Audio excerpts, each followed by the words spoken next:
अस्सलाम वालेकुम स्टूडेंट्स, कैसे हैं आप लोग। उम्मीद है कि सब बहुत अच्छे होंगे। बेटा जी, आज का जो मेरा टॉपिक है वो है डायरेक्ट एंड इन्वर्स वेरिएशन के बारे में। बहुत ही इजी क्वेश्चन टॉपिक है ये, लेकिन बहुत ज़्यादा इंपॉर्टेंट होता है मैथ के पॉइंट ऑफ व्यू से। तो बेटा आपको मैं बताती हूँ कि सबसे पहले तो आपने ये कॉन्सेप्ट क्लियर करना है कि डायरेक्ट होता क्या है, डायरेक्ट प्रोपोर्शन क्या होता है, डायरेक्ट वेरिएशन किस तरह से हमें पता चल सकता है कि डायरेक्ट वेरिएशन है। ठीक है ना। देखें जी बेटा, डायरेक्ट के अंदर ना ये बात आपने याद रखनी है कि अगर हमारे पास वन क्वांटिटी डिक्रीज़ हो रही है तो अदर आल्सो डिक्रीजेज होगी। ठीक है ना बेटा। और if one quantity increases other also increases, मतलब दोनों एरोज़ की जो डायरेक्शन है वो एक ही तरफ होगी, तो वो डायरेक्ट प्रोपोर्शन होगा। लेकिन इन्वर्स में ऐसा नहीं होता। इन्वर्स में ऐसा होता है कि एक चीज़ अगर कम हो रही है तो दूसरी चीज़ बढ़ रही होती है। ठीक है ना। और इसी तरह से अगर एक चीज़ इंक्रीज़ हो रही है तो दूसरी चीज़ डिक्रीज़ हो रही है। ये इन्वर्स प्रोपोर्शन की निशानी है। तो इन्वर्स प्रोपोर्शन में दोनों ऑपोजिट होते हैं एरोज, एंड डायरेक्ट में दोनों की डायरेक्शन सेम होती है। ठीक है बेटा। अब मैंने एक क्वेश्चन लिया बुक से। A worker is paid ₹2130 for 6 days। If his total wage during a month is ₹9230, find the number of days he worked in the month। Number of days हमने फाइंड करने हैं, तो जो चीज़ हमने फाइंड करनी है वो हम लेट कर लेंगे। Let number of days is equal to X. ठीक है बेटा।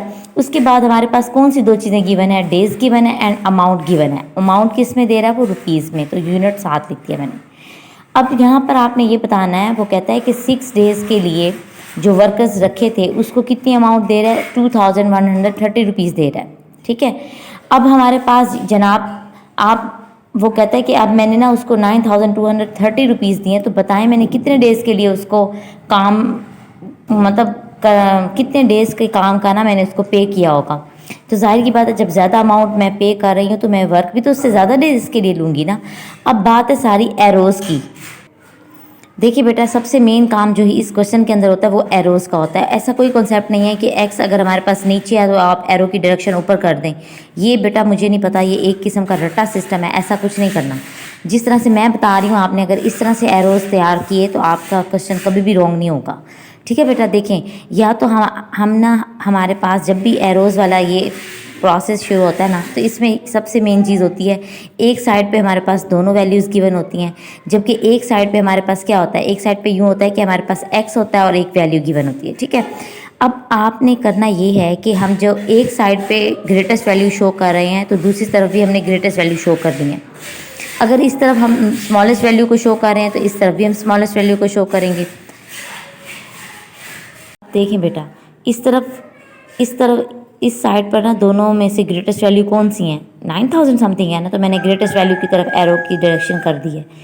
और इस साइड पे अब हमें क्वेश्चन करना होगा, क्योंकि हमें एक एक्स है और एक वैल्यू गिवन है, तो इधर हमें अंदाज़ा नहीं लगा सकते कि ग्रेटेस्ट वैल्यू ऊपर वाली आएगी या नीचे आएगी। तो हमें क्वेश्चनिंग करनी पड़ेगी कि 6 डेज़ के लिए जब हमने ₹2130 दिए हैं उसको, ठीक है, अब जब मैं अमाउंट उसको ज़्यादा पे कर रही हूँ तो जाहिर की बात है मैं उससे वर्क भी तो ज़्यादा डेज़ के लिए लूँगी ना। ऐसा तो नहीं है ना कि कम डेज़ के लिए मैंने उसको इतनी अमाउंट पे की हो, 6 डेज़ से ज़्यादा वर्क लूँगी तो एरो की डायरेक्शन नीचे की तरफ आएगी, एक्स की तरफ, क्योंकि यहाँ पर जो आंसर आने वाला है वो ग्रेटर देन 6 होगा।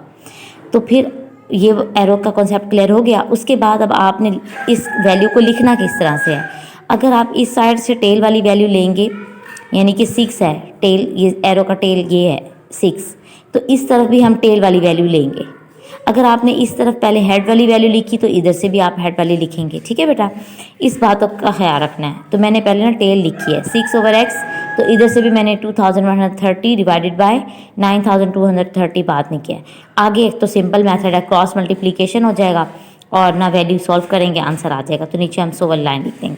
इसी तरह से मैंने एक और डाटा लिया है, उजैड take 75 steps to cover a distance 50 metre. How much distance will he covered in 375 steps. वो 375 स्टेप्स में कितना डिस्टेंस कवर करेगा। सबसे पहले तो हमने फाइंड क्या करना है, डिस्टेंस फाइंड करना है। हम लेट कर लेंगे distance is equal to X. उसके बाद दो चीज़ें कौन सी गिवन है, स्टेप्स गिवन है और डिस्टेंस मीटर में कवर कर रहा है। जब 75 कदम चला है तो उसने 50 मीटर का डिस्टेंस कवर किया। अब 375 स्टेप्स वो कहता है वो चलेगा, ठीक है, 375 कदम जो है वो उठाएगा तो कितने डिस्टेंस कवर होगा, ज़्यादा चलेगा तो ज़्यादा डिस्टेंस कवर होगा। इसलिए यहाँ पर भी ग्रेटेस्ट वैल्यू को शो किया, तो इधर भी जो आंसर आने वाला है वो ग्रेटेस्ट होगा। तो बाकी आप इसका सोल्यूशन खुद करेंगे, वो मैं नहीं कराऊंगी। इसी तरह से अब चलते हैं नेक्स्ट इन्वर्स प्रोपोर्शन की तरफ। देखें अब ये जो क्वेश्चन मैंने लिया ये मैंने इन्वर्स प्रोपोर्शन का लिया है, ठीक है ना। इसमें उसने कहा है कि 12 वाटर पम्प्स हैं जो कि make a water tank empty in 20 minutes. 12 water pumps जो हैं वो 20 मिनट्स लेते हैं पानी के टैंक एम्प्टी करने के लिए, but 2 pumps are out of order, 2 pumps जिसमें से ख़राब हैं।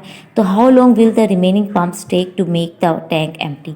अब हमने ये फाइंड करना है कि जो रिमेनिंग पम्प्स हैं वो कितना टाइम लगाएंगे वाटर टैंक एम्प्टी करने में।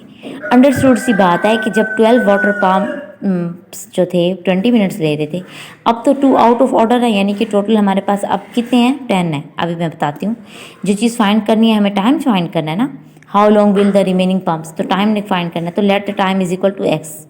टोटल पम्प्स हमारे पास 12 हैं, आउट ऑफ ऑर्डर 2 पम्प्स हैं हमारे पास, रिमेनिंग पम्प्स कितने आएंगे 10, माइनस कर लेंगे। पम्प्स 12 थे, टाइम हमारे पास मिनट्स में दे रहा है वो 20, और इस तरह से अब 10 पम्प्स रह गए हैं। तो अब हम टाइम फाइंड करेंगे कितना लगेगा। अब देखना ये है कि एरोज़ कैसे लगाने हैं। इस तरफ तो हमारे पास ग्रेटेस्ट वैल्यू ये नज़र आ रही है 12, तो हमने एरो की डायरेक्शन 12 की तरफ कर दी। इस तरफ क्वेश्चन करेंगे कि क्या आएगा। देखें जब 12 वाटर पम्प्स 20 मिनट लगा रहे थे पानी की टैंकियाँ खाली करने में, तो अब तो 10 पम्प्स चलेंगे, 2 ख़राब हैं। तो अब जाहिर की बात है जब पम्प्स कम चलेंगे तो टाइम ज़्यादा लगाएंगे ना पानी की टैंकी खाली करने के लिए, वाटर टैंक एम्प्टी करने के लिए।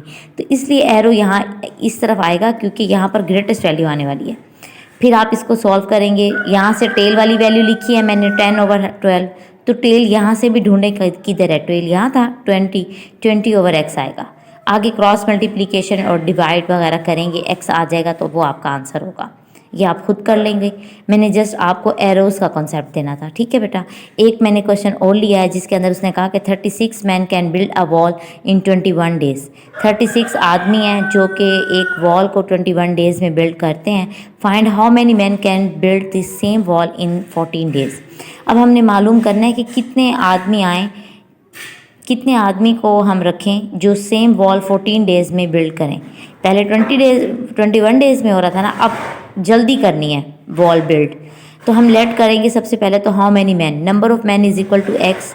हमारे पास मैन है एंड डेज़ हैं। जब 36 मैन थे 21 डेज़ काम कंप्लीट हो रहा था। अब हमारे पास डेज़ 14 हैं, तो हम जाहिर की बात है ज़्यादा लोगों को बुलाएंगे ताकि जल्दी जल्दी काम फिनिश हो। इसलिए यहाँ पर आप एरो देखते हैं किस तरह से लगाना है। इधर मैंने एक क्वेश्चन स्मॉलेस्ट वैल्यू को शो करके दिखा दिया कि इस क्वेश्चन में मैं स्मॉलेस्ट वैल्यू को शो कर रही हूँ। आप चाहें तो दोबारा ऊपर की तरफ भी एरो लगा सकते हैं, बड़ी वैल्यू की तरफ। तो इन दोनों में स्मॉलेस्ट 14 था, 14 की तरफ मैंने एरो की डायरेक्शन रखी। अब मैं क्वेश्चन करूँगी कि जब 36 मैन 21 डेज़ लगा रहे हैं काम फिनिश करने में, तो 14 डेज़, अब तो दिन भी कम कर दिए मैंने, तो इसका मतलब यहाँ पर लोग जो होंगे, हमें जो वर्कर्स हैं, जो मैन हैं, वो ज़्यादा मंगाने होंगे काम फिनिश करने के लिए, है ना। तो इस वजह से यहाँ पर जो एरो है वो ऊपर की तरफ आएगा, ये स्मॉलेस्ट वैल्यू है। फिर आगे आप खुद लिख लेना कि यहाँ से हम टेल ले रहे हैं तो यहाँ से भी टेल लेंगे, x/36 तो 21/14, क्रॉस मल्टीप्लिकेशन करेंगे तो आंसर आ जाएगा, ठीक है बेटा। तो ये एरोज़ का कॉन्सेप्ट है। असल में ऐसा कोई कॉन्सेप्ट नहीं है कि x अगर नीचे है तो एरो ऊपर चला जाएगा। x देखें यहाँ नीचे था, मैंने तो एरो की डायरेक्शन ऊपर नहीं दी, ठीक है ना। तो अपने तरीके से क्वेश्चनिंग करके आपने एरोज़ लगाने हैं, ऐसा रट्टा नहीं लगाना। और आई होप्स हो कि आप लोगों को समझ आ गई होगी। नेक्स्ट वीडियो तक के लिए अल्लाह हाफिज़, अपना ख्याल रखिएगा, बाय बाय।